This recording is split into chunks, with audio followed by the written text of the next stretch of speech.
Hi, welcome everyone. Thanks for being here with us. My name is Sara Madera. I am the founder of Plan Creatively and a career coach for working moms.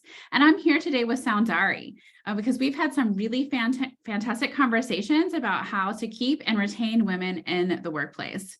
Soundari, do you want to share a bit more about yourself? Absolutely. Thank you so much for, reaching out and setting up this. I'm so excited about our conversation. So we got connected when Jean-Yves mentioned to me about the work that you do on retaining women at workplace. That was your area of work. You were in Hong Kong, but I missed you here. And we finally connected when you moved to the US. I'm still in Hong Kong, and I'm an organizational consultant. I run this enterprise, which I'm the chief everything officer of Soundbites 11. Which is all about building connections and conversations with people. So my big, hairy, audacious goal is to help leaders and teams be more human at work by harnessing the power of storytelling. I love that. That's so interesting. And I'm so grateful to Genevieve for introducing us. Like you said, I was in Asia for more than a decade, both in Hong Kong and Singapore. We just moved back to the US about a year ago. So even it's a bit new for me to be back in this space. And I'm really happy to be connected with you and connected back to my time in Asia. And I think that this is such an important conversation that we are having around women in the workplace, because it's definitely changing, right? I feel like COVID really pushed forward this conversation, but it's definitely been something that's been brewing for a long time, both, in the East and in the West. In my time in Asia, I definitely was asked some questions like, if I worked, who would watch the kids? And I was asked this by an HR department. I was told mothers don't succeed here. And how difficult it is for working mothers in the workplace, also by a head of HR. So it's definitely a changing dynamic. I'm wondering what you're seeing and what has motivated this conversation on your side in terms of the work that you're doing. Yeah, absolutely. I've had some of these questions more from a other side, because I decided to take a career break when we moved to the Middle East from India. And at that time, I was thought, oh, what's the point of all this education if you're not going to be working? And I was like quite taken aback, because it was my choice and it's a personal choice of how I want to lead my life. And definitely it was also a reveal moment for me, because when I joined work decades back, I thought work and life would be a ladder. I mean, we've only heard of the corporate ladder. And as I navigated the work life, I really found out that it's more like a jungle gym. You're like trying to go and do different things. And in a way, that's been great, because it's helped me create a portfolio career of dipping into doing things which are like passionate about the workspace, women in the workforce, the future of work, D&I, and all that. And that's around the consulting work. But it's also given me the flexibility to go and look at teaching at universities, whether it is for product managers, whether it is for science communication, whether it's for executive MBA programs, and fruitfully also paid forward through a lot of the mentoring programs that I'm involved with. And I think this balance is the flexibility that I was craving for, which I didn't know when I joined work initially. That's so interesting. And I love how you said that. And it really speaks to not only my experiences, but the experience I hear from clients as well, that they're still ambitious. They want to grow and move and do more and be more, but it doesn't look like climbing the corporate ladder anymore. And they're looking for different ways to find success at work that doesn't compromise their work at, their success at home and their families at home. And it looks really different. It may look like a jungle gym. I love that analogy. And how that they can continue their growth, continue their movement, continue to be multifaceted, interesting people, even as moms and even as women in the workplace. And I think that that's really important. What do you think that women are now looking for in the workplace? Is there any success metrics that they're looking to achieve? Yeah. I guess it's not just one thing, right? And this again is something that's proven out during the pandemic more than ever so before. We've always wanted that flexibility. We always wanted, like you said, and you want to be aspirational. You want to be, you want to do well in your career. You want to have a great family life. And I'm not keen on words like balance, integration, harmony, and everything else. It's just figuring out. I mean, if you think of it as a wheel of life, we all have different aspects that we want to work on. Work is just one of the aspects. Yeah. It does seem to take a disproportionate time, and it does seem to obviously give us a sense of identity because we have that. We want to be associated with that, but it's one of the many things. And it's whether you're a single person, whether you have kids, whether you're married, whatever, in terms of the type of life that you want to lead, how can work really be one of those things that gives joy? And also make it meaningful. We were talking about this before, but I just want to bring it up as well. I have this friend of mine who's an investment banker, really senior investment banker, who broke into that mold when it was not popular for women to be investment bankers because it involved long hours, it involved a lot of traveling and all that. And she talks about a time when she used to go along with her male colleagues to present to clients, and she was not allowed to make a presentation because the clients were not used to having women making presentations there. And then she would go to this boardroom also where there was this empty chair, which was always there. And in the initial meeting, she decided not to ask, why is there an empty chair there in the boardroom? But as the conversation developed, and once they finished their meetings, one of the times she asked them, no, who's this chair for? Why is it always empty? And it was for the wife of the chairman of the board, who had a board position, but had no say. So, and I think this really motivated her to take in charge of some of these conversations, to bring them forward in an industry where these conversations were difficult. So both from a personal level, she decided to, like one of the times she talks about, she went with an all-women team to the client. So the client had no choice but to talk to one of us. I love it. What do they say, that invention comes out of necessity or something like that? Yes, like she yes. definitely made that situation, make progress, right? And have it move forward. That's really fascinating. I love that. I also think that women are looking for opportunities to succeed based on their strengths. They're not looking to try to be like men or to fit the mold anymore, but they want to build on the strengths that they have as individuals and be recognized for those, not have to fight to be, even better or more than, or, any of these things, but actually, be heard, be seen, and, have that be reflected, in the quality of the workplace. I think that part of that as well is to feel safe and supported at work as well, right? To hear that you're doing a good job, and to hear that you're being successful, and that you can feel safe to bring your ideas forth. I think that is a big part of it as well. I think that's also really important. Yeah, absolutely. I was listening to this conversation by this person who used to be the chairperson of the largest bank in India, State Bank, and she's now the chairperson and CEO of Salesforce India. And she gets, one of the questions that she gets asked is, how do people deal with 3Ms, which is marriage, maternity, and mobility? I would like to make it, parental responsibilities, but 3M sounds like, rhymes better. Yeah. Yeah. So she said, I would deal with it with 1P, which is partnership. Partnership at home, in terms of, the tasks that are there as a family, as a unit entity to work together. Partnerships at work, be it with your, and in this case, be it with your male colleagues, be it with your teams, with your departments, with the organization as a whole. And I thought that was a really nice way, because we can't deal with one without tackling the other. Yeah. Both have to really sync for careers, for me, men and women and everybody else, for careers to thrive.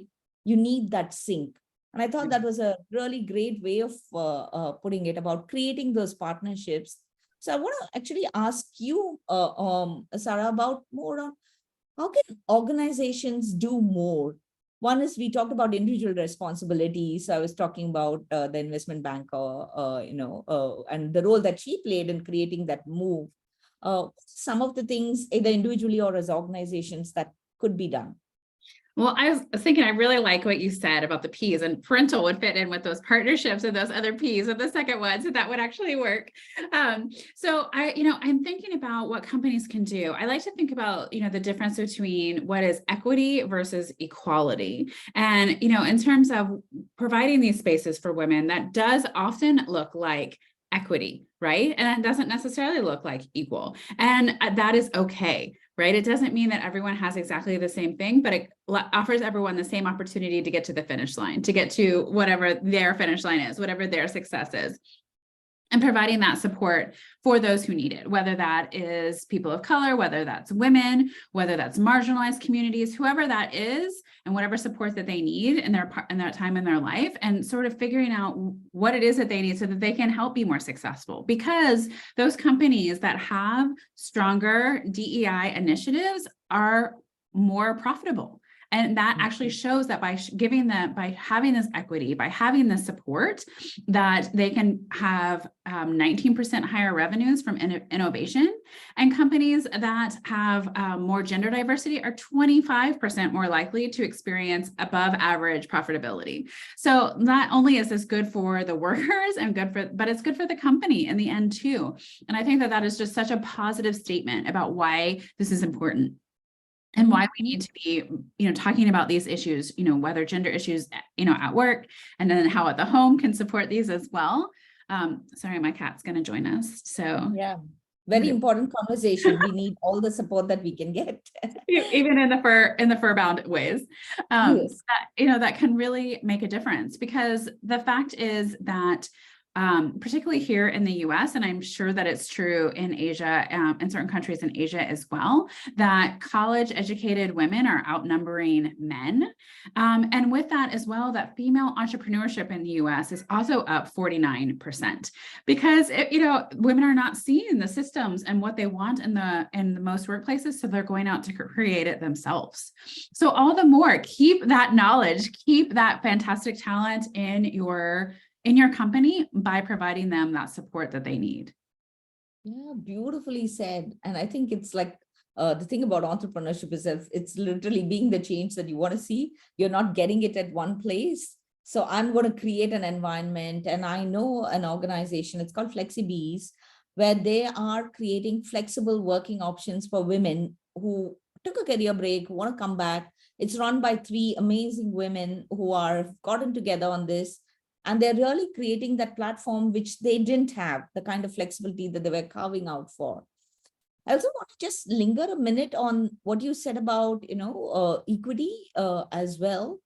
And this is true for organizations in terms of I want to highlight on the parental leave part of it. Yeah. I know that Unilever at one point of time had really worked hard in creating that mechanisms. My friend, and who is now currently the CEO of Chanel, Lena Nair, and she did a lot of work on this, on creating not just the paternal leave structures, but also highlighting and spotlighting people who took it, sharing their experiences. Oh, beautiful. So I think capturing those stories and normalizing some of this. And it always makes me think and laugh about, though it's not a laughing situation. In Japan, when they introduced paternity leave, there was this person in an organization who took paternity leave. And when he came back, he was really sidelined from the organization. And we talk about this happening for women, but in certain cultures, it could happen for men as well. And I think that's where organizations can play a very, very important role. I was reading about this organization called Aldi, ALDI. Yeah, Aldi. Yeah, it's a grocery store. Yeah, here. Yeah. Yes, correct. German. In the UK, they really wanted to, understand that life circumstances can change very quickly. And in an uncertain world, more people are considering a career which can change with them. Yeah. And they had created this thing for both the fathers and mothers. And they talked about, how to make it a great place to work. So there was a guy, Tom Steed, who joined as a graduate area manager in their program when he was 28. And as he was doing it, he realized in between he was married, his wife got pregnant, and he needed flexibility. And when he went and shared to his manager about the good news, my wife's pregnant kind of a thing. And when I was reading this, I was bracing myself, oh, this is not going to go well. But surprisingly, he was offered a range of support options, including training at a store closer to his house, time to take appointments. And as long as he put in effort at work, which they were more than happy to accommodate all the needs that were there. And one time he was halfway through an interview when he got a call that his wife was ready to go to the hospital. Oh my gosh. So he just stopped the call, and within a few minutes, the store manager chipped in, took over the interview, and they have something called as cover partnerships for these kind of things. So you work as a team. There's always somebody there to cover your role. And I think that takes away all that pressure of, you're not going to be the only one responsible for everything. And I'm remembering my own situation. There was a time when I was handling a really large role. Two banks where I was working with had a merger, and my role had really become elevated. It was a fantastic time career-wise. But my daughter was also like 6 months kind of a thing. And I was really struggling to find time with her. And I used to read a lot of books at time as well. And I had read about this amazing concept called job sharing.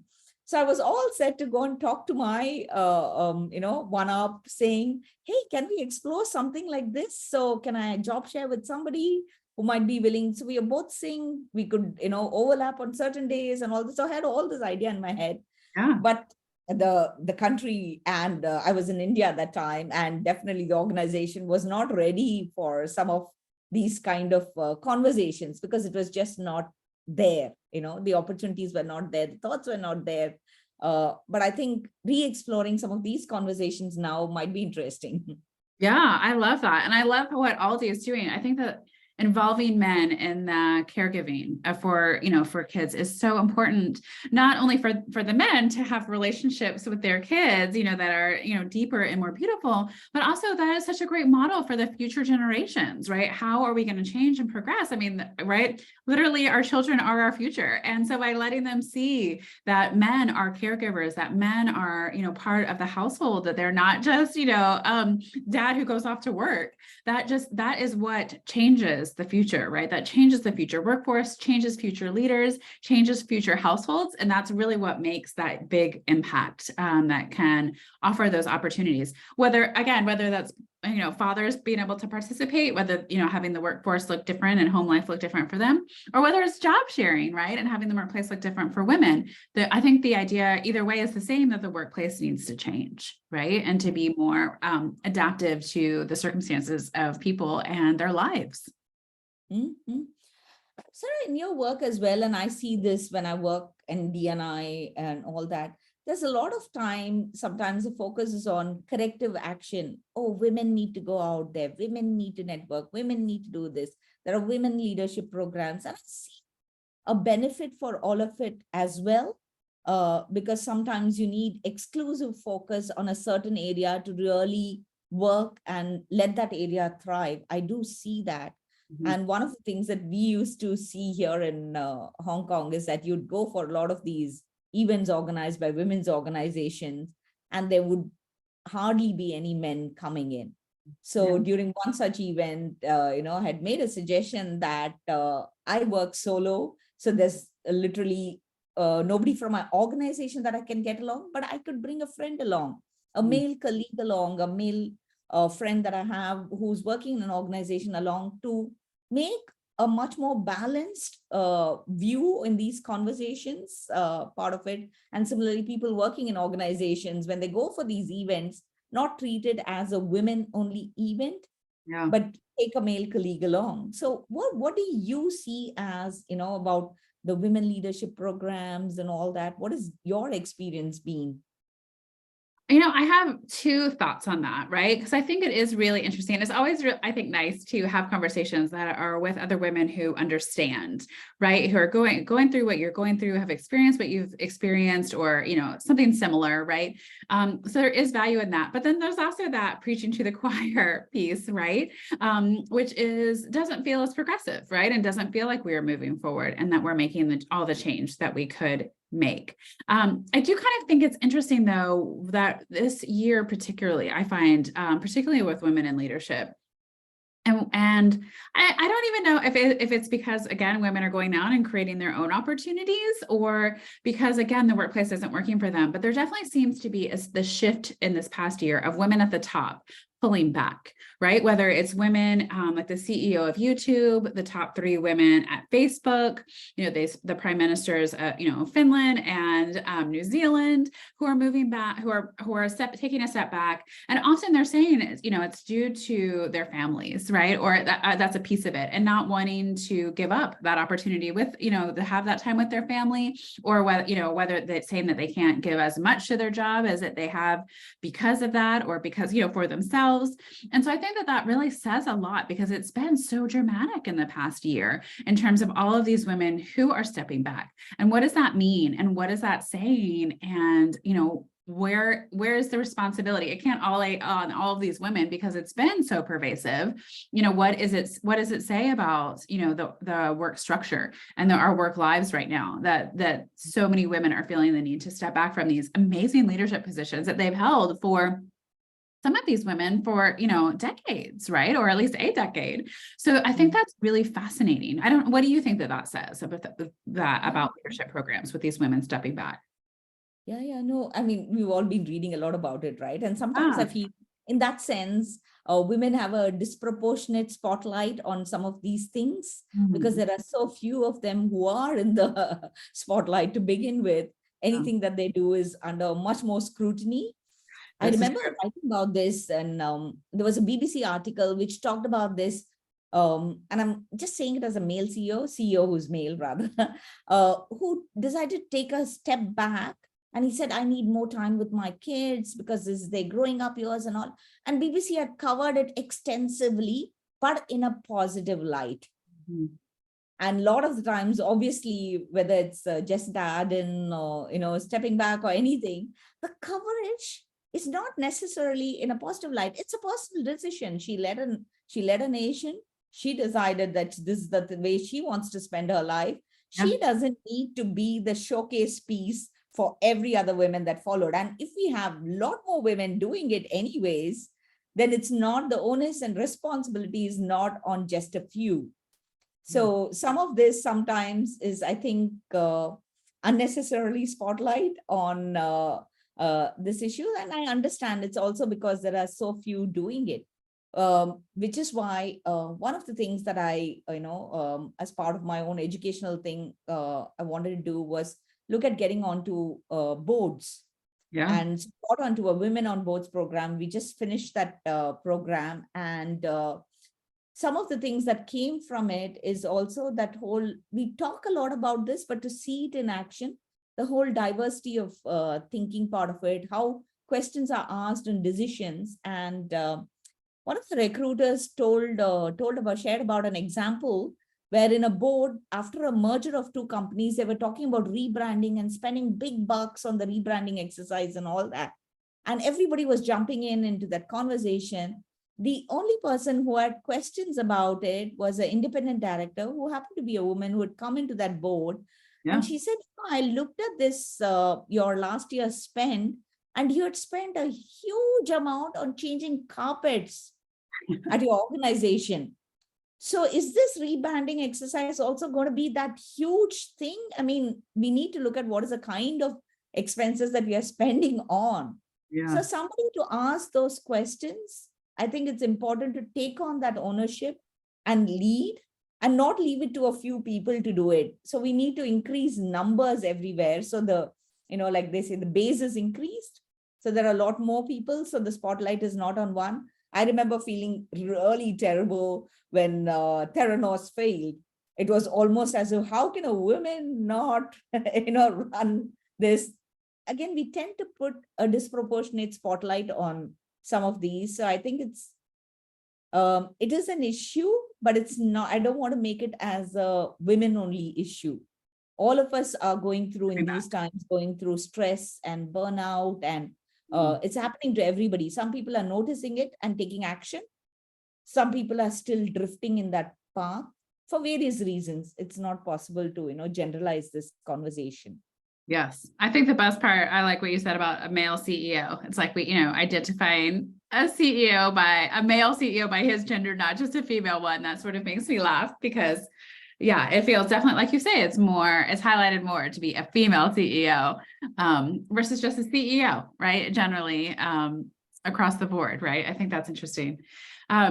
I do think it's interesting too, what it says about company culture and how important that is, even if you are at the top, right? And in theory, you might be in charge of the company culture, but how impactful that is, and how maybe you don't have full control over it as a CEO, because for sure, the most important factor for employee satisfaction is around that retention. Employee satisfaction and retention is their relationship with their manager, right? People say like, you don't leave a job, you leave bosses. And I think that this shows that it's true, right? There was a study that shows that managers actually impact the mental health of employees more than doctors, more than therapists, and at the same level as their spouse, right? So I think that is just shows again how important it is.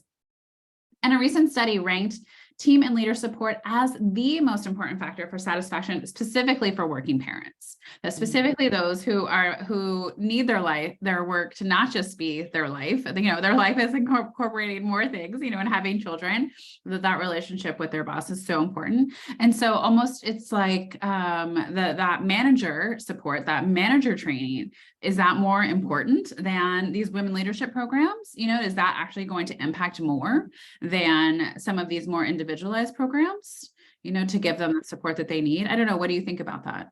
Yeah. No, amazing. It's such a great point, right? It's people leave managers as much as organizations, and this is the person that you're interacting with actually more than you're spending time with your family sometimes. So it becomes such a overwhelming big thing in your mind if your relationship is not okay there.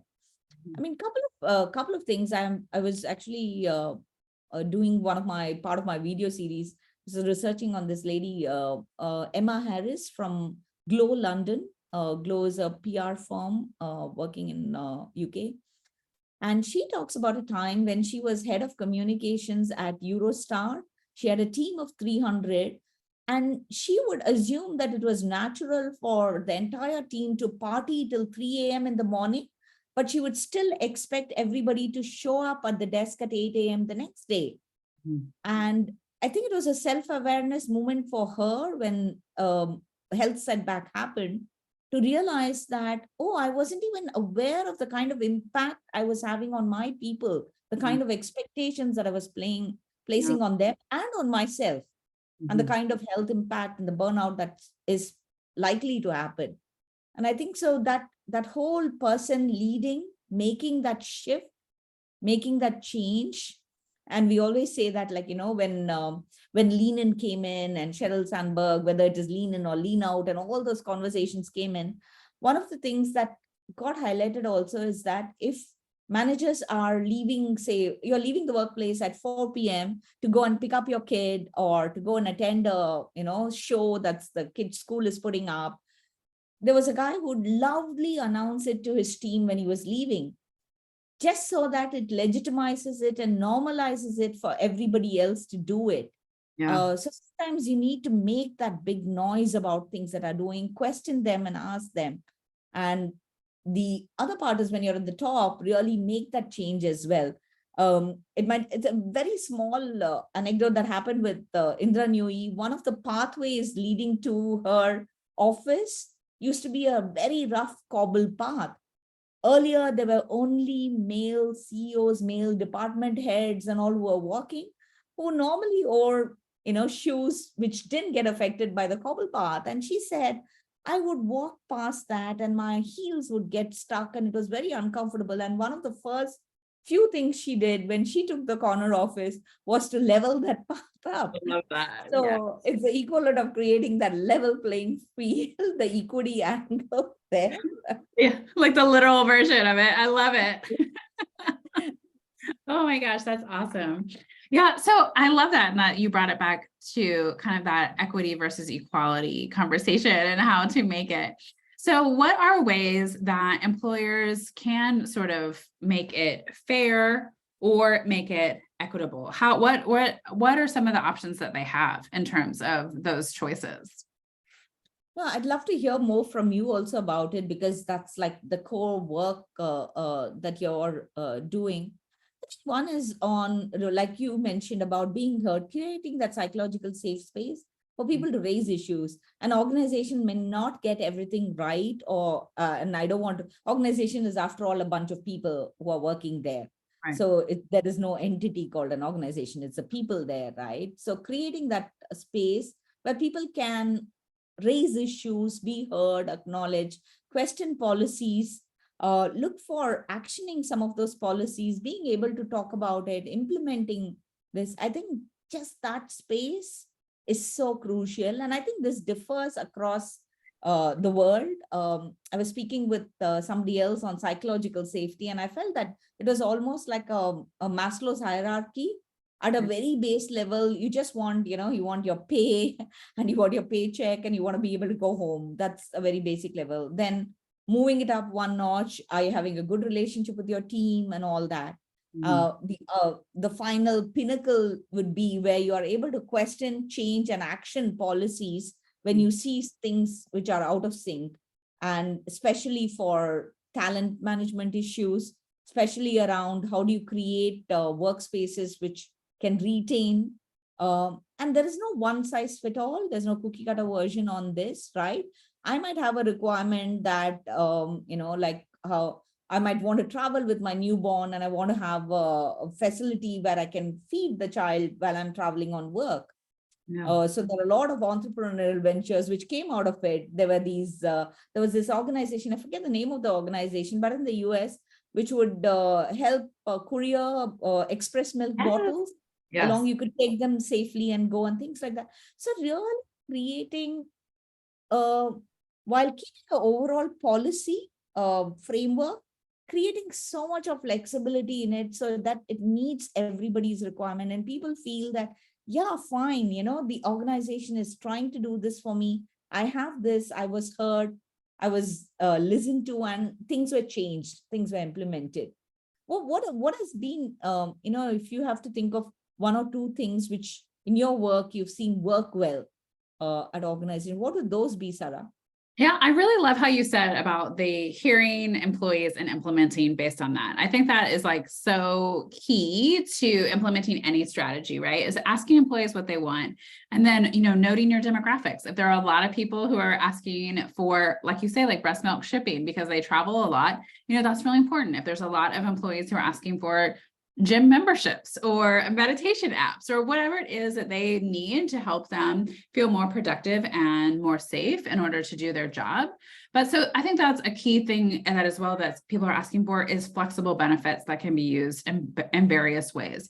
So it's not like everyone has to use breast milk shipping, because obviously that doesn't apply to everyone, but maybe it is some kind of benefit wallet, so that if you want to use towards a gym membership, or if you want to use it towards breast milk shipping, or if you want to use it towards childcare, that those kinds of options that you have that are, then applicable. So it doesn't feel like you have to have a one size fits all policy, but rather here's a policy with, a bevy of options, right? That people can take advantage of depending on where their needs are. And that way it also works for employees at various stages. So if you have like very young employees who aren't maybe as worried yet about the childcare needs, or you have older employees who have kids who are no longer there and they have different needs, right? So by having those kind of flexible options, you can really, if you do have that kind of varied workforce, you can make sure that you're providing support no matter where they are. If they're going through a divorce, if a spouse died, if they're having kids, like no matter what their stage is, having those choices and those flexibilities. So again, it's not a one size fits all. It's not like a fair approach. That offers your employees so much more support. And I just think that is really beautiful when that can happen, when they feel supported at work. I love the idea of wellness wallet. Really, being able to dip into various things that might resonate with you, and which is so specifically in that sense, it's customized for you, but it's available as a buffet.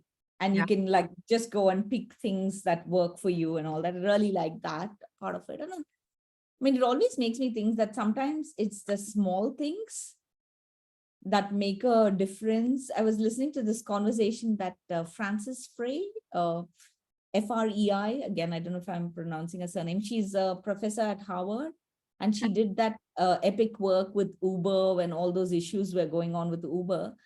She was talking about a particular hospital where the nurses were leaving disproportionately. Mm. They went and said, yeah, what's happening here? I mean, is the boss rude? What is happening in the organization? What's going on? And they found out that the reason was broken photocopier machines. What? Oh my Yeah, God. exactly. What? That's because they had to, at the end of the shift, they had to take copies of some of the reports, and they would go on a floor where the photocopier was, and that would be working. So they would spend their time going up and down the stairs, trying to find a working photocopier machine. And they would cross each other when they were doing that, and they would roll their eyes and say, we are really valued here. What the hell kind of thing. Yeah. And this was making them leave that job. So sometimes, we need the big bang fix, which could be something like what Salesforce did in terms of saying that, we want to create gender pay parity. We will do a one swipe wipe thing and, invest billions of dollars and doing that, which is very important. Or sometimes the organization actually is doing well on certain parameters. It's a small things like the photocopying machine, which is Yeah. causing a problem. So looking at making those changes, small or big, that would really also make people feel valued, supported, and wanting to just get into work, making that joyous, entry into work, whether it's or logging onto a Zoom call or getting actually into a workplace. Yeah, I agree with that. I feel like that what you were just so on, that was so key about having people feel valued, right? And having them feel heard and valued is just, I think, probably the number one and two things that companies can do to really make a difference to, both retain and engage employees, no matter who they are, which is really important. And I guess I'm also wondering, I wonder what partners are doing at home to kind of help each other feel supported and heard in the home front as well. Because obviously, if you are worried about what's happening at home, no matter what it is, it's going to be hard to focus at work and be present and make strides. If you're worried about whether it's making your rent payment or who's taking care of the kids, who's taking care of your parents, no matter what it is, if you are feeling like uncertain or uncomfortable, unhappy about those things at work and not feeling that same sort of value and being heard, it's going to be tough to be at work and focus at work. What do you think about that? It's back to that. Yeah, it's back to that 3M and 1P. Yeah. Two Ps now we have 2 Ps now, but it's back to that, I think. And I think just to take some more self-ownership on that as well. And this is an article that I read in Guardian, where there was a woman who had just given birth to a young baby. The partner, who happened to be a male, was also chipping in with the bath and all that. And as she was watching it, her mom came and stayed with her for a bit to help her settle down because she had, I think, another kid as well. And as the mom was watching it, she saw that this new mother was like trying to instruct the new dad. Oh, no, hold the baby this way. Oh, do this and do that. And I think sometimes we don't let go. So the mom actually, her mother called her aside and said, don't be an expert in some of these things, or don't try to be an expert. It's a learning journey. Everybody will learn. And if you try to do that, you're not letting go of some of the responsibility in your head, and which as a result, then you're going to make yourself, run yourself to the ground, trying to be that perfect everything in everything. Yeah. part of it. So trust your partner, Yeah. trust that things will work. Yeah. uh, that's the only way partnerships can work, which will help you navigate everything else in life. So I thought that was a pretty good piece of advice as well. Don't be an expert. Yeah, I like that maternal gatekeeping, right? That I feel like women are often accused of, although, I think accused of maybe so that they don't have to become experts, but we'll see. I think that there was like a really good quote, and I apologize that I can't remember who to credit it to, but it was such a good quote about, boomers did a really good job of teaching their daughters that they could be anything that they want to be, but they didn't teach their sons what that meant for them. And what that impact that would make when women were, the prime ministers and were CEOs. What does that mean for the partner and for the partnership? That it may not look like what your parents' relationship looked like, that there will be a different model. And so I think that that's really interesting. And, I do think that I see from my clients and from what I hear that, men are looking to be different than their fathers, that they are looking to have deeper relationships with their children. They are looking to be more involved at home, but they don't always know how. And it's almost like this place of privilege that they're coming from, that they've never had to think about how to burp a baby or whatever the case may be, right? And they've never had to become experts in this, never seen, that model to them. And so it's really oh, what? I have to order new jackets because it's winter time, and the kids have grown, it's sort of coming from this place of just complete ignorance, that they really just don't know what it is that's needed, to sort of help take care of the household and to help take care of the kids. So how can we get past this phase, in sort of our domesticity, so that again, we are able to move forward more at work? What are some of the options that we can do in the home? Yeah. I mean, I do want to, while I want to bring the conversation back to the organizational side of it, because home, I think, is also so diverse for different people. I also want to add on that women also equally need to take responsibility of financial decisions. When we say that men have a certain privilege about, not looking at some of the domestic aspects, I think sometimes in families, women let go of the financial side of it. And it's sort of almost then those polarizing stereotypes play themselves out. Yeah. So if you're looking at partnership, I think it is both on managing your finances, managing the home, literally taking it as, and I look at it, literally not doing the, in this case, him versus her kind of a thing, but us versus the problem. Yeah. What are we trying to work towards? And as a family, take a call about how things work at home and hence facilitate some of the things that can happen at work. But taking the conversation, I mean, I'm just conscious of our time. I know we always have a great time discussing, and this is like, tip of the iceberg kind of thing in some ways. What are one or two things that we can talk about in terms of, organizational conversations? And I'm a big one for having facilitated conversations around these topics at organizations as a way to build culture. Also bring out some of the stories, any of the things that play out. If we say that, oh, this is how our organization is, it's always a result of some behavior that's playing out in the organization. So if you dig deeper, there's a story behind it. So how can we work with organizations to really facilitate these conversations? So the organization for itself then can create a template, a guideline, a way to work forward, kind of a conversation. What are your thoughts on that, Sara?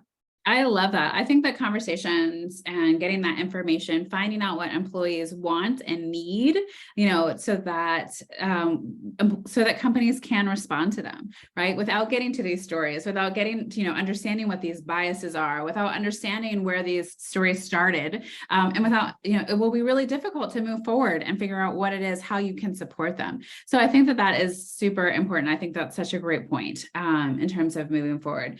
I also think that figuring out how, again, to respond to those needs, helping them feel valued and respected, and whether that is part of, creating that, again, that psychological safety so that they feel comfortable asking, they feel comfortable being able to state it, to be able to talk about, their stories and, why they feel this way, creating that sort of atmosphere and culture, I think is also really important. What else? What else? What I else? think, at the risk of a gentle plug, this is some of the work that we do with organizations, right? Getting in there, trying to figure out ways in which things can work for them, looking at there could be a policy statement which is made, but it could just be a policy statement which is like a value on the wall, whereas how it translates and plays out in practice is quite different. So really digging deeper at looking at, like you said, some of the unconscious biases that are playing out for men and women. Yeah, I think it hits everybody and other genders and everybody. It hits. I think some of these biases hit until they hit, we are not aware of it. But once we have the awareness, how are we moving it to action? Yeah. What is it that we can? So I really like organizations, and some of the places where I've seen a lot of change is when I've worked with organization and the organization has invested top management involvement in it, on having these discussions and conversations, and seeing and creating a way forward map for themselves, a roadmap where they are taking conscious action on some of these issues which are becoming aware. Yeah. Yes, I completely agree with that.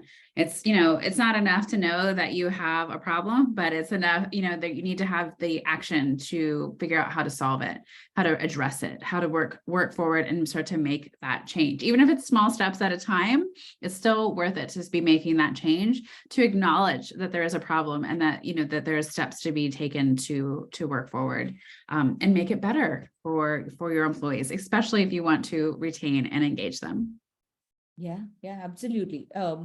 Totally with you. And I think that's why the work that you do and the work that I do, I feel really drive some of these conversations with the organizations on mindsets, on behaviors, on working at how do you coach people and teams to make this a habit, to convert a thought into a habit and actionable templates for the organization. So really enjoyed this conversation, and I feel like so many nuggets for me to think about from what you said, Sara.